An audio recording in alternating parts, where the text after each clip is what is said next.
Hello everyone, welcome to the table. We're checking out a knife today. This one right here is from a brand called Lil B Blade. And not surprisingly, this brand is from Amazon because we often see these really odd English names for their brands. But of course, never heard of the brand, but the knife itself, speaks volumes in my opinion. So what we have right here is a model called the Valkyrja. And so I am in no way sponsored by this brand. I just thought it was kind of a cool knife, cool design, and I think it's worth checking out if these dagger-shaped blades are your thing.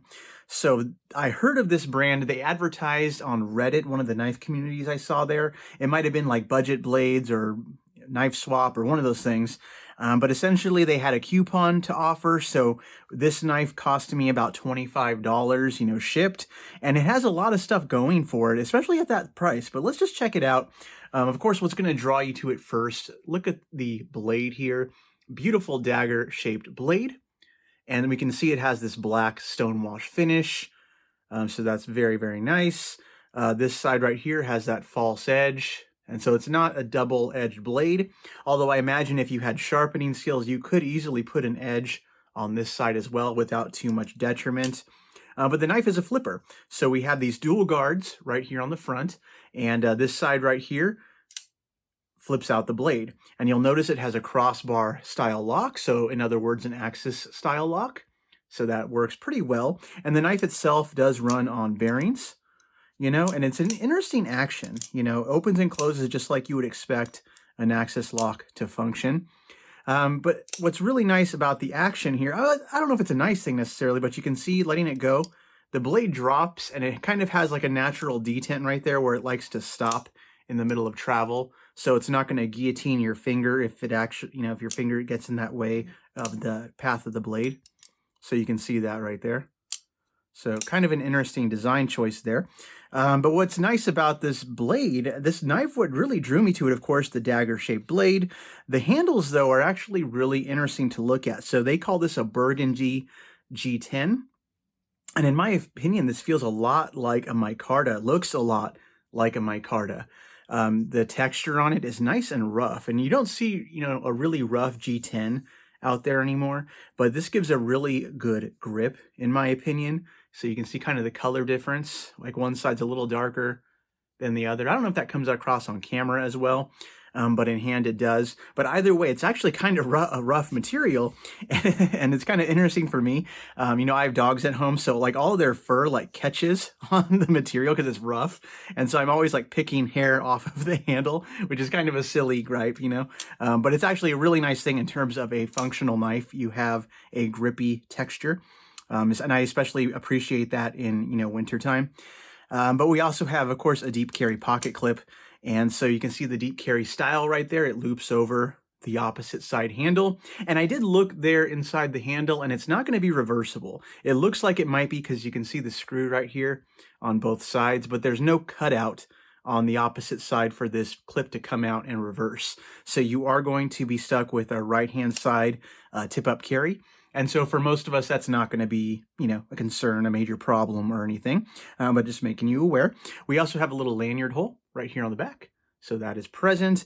And what's really nice about the design in total, when we're looking at this knife right here, you can see all these holes that were drilled through the design. And that does a great job of lightening the weight of the knife, because this knife, let's take a look at the size actually. So pulling out the ruler right here, we can see that the blade length of this knife is coming in from tip to scale about 4 inches long. The actual cutting edge is a little bit, a hair shy of that, like 3 7/8. But the overall length is about 9 inches long, and maybe a little bit longer because of this little pocket clip protruding. So it is a full-size knife, very, very, filling in hand. But despite the length of the knife, the weight is not super heavy. So let's check out the weight on this guy.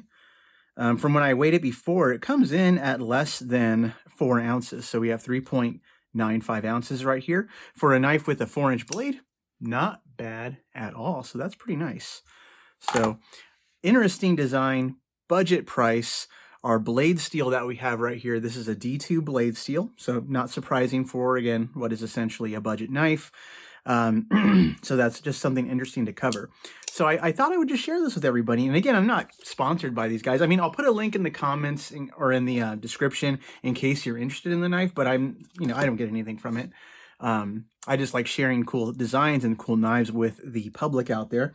But we can do some size comparisons as well, because as a bigger knife, it's kind of cool to see how it stacks up compared to some other brands that are out there. So let's go ahead and just set this down. And a smaller knife right here, we have a Benchmade bug out. So we can see side by side these two together.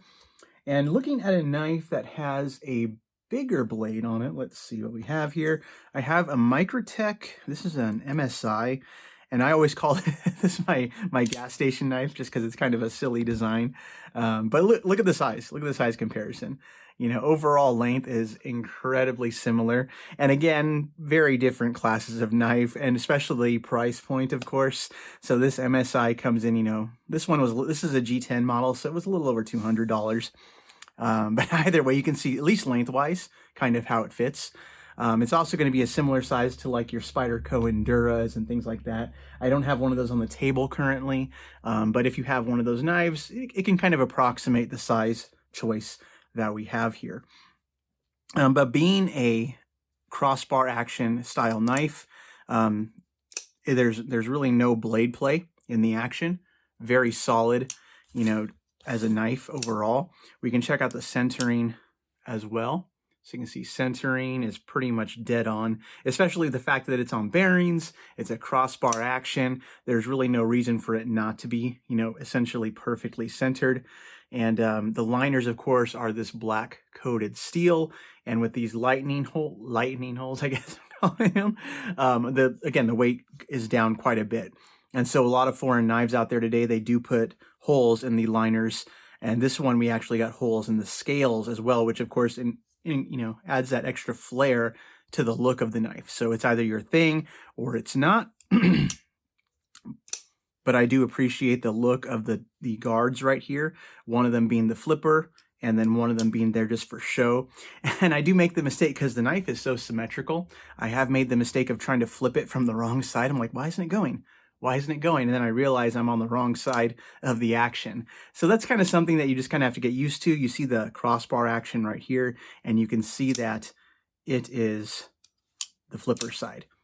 And like I was mentioning earlier, if you were really enterprising, you could totally sharpen this edge right here if you wanted a dual-edged knife or a double-edged dagger knife, because looking inside the handle right here, you can see even if it was sharpened, I mean, it's not completely exposed. So when you look at the knife head on, you don't have any edge hanging out of the blade. It's not quite as recessed as the opposite side is. So if you sharpen this edge, I would just take a little bit more meat maybe off the side, and just to play it safe.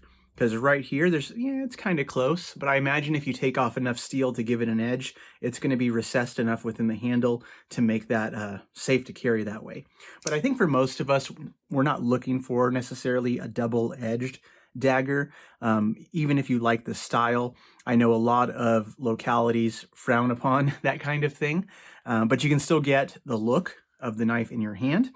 I do believe they also sell this knife with black G10 scales as well. But if it comes black versus any other color, I'm going to choose the burgundy, right? Because that's unique. It looks cool. I mean, it essentially looks like micarta. And if they just mislabeled it and you told me this was micarta, I would not argue with you, because it looks just like it. So really interesting design, interesting materials, definitely worth sharing with you all. If you have any questions, feel free to drop a comment below. Again, I'll try and put a link in the description if you want to pick this one up. No affiliation, but again, this is not a garbage knife. D2 steel, really enterprising design. And that is my thoughts and opinions. First look at the Lilby blade Valkyrja, and hopefully I said that right. Hope you all have a nice day out, or knife day out there, and I will talk to you soon. Bye-bye.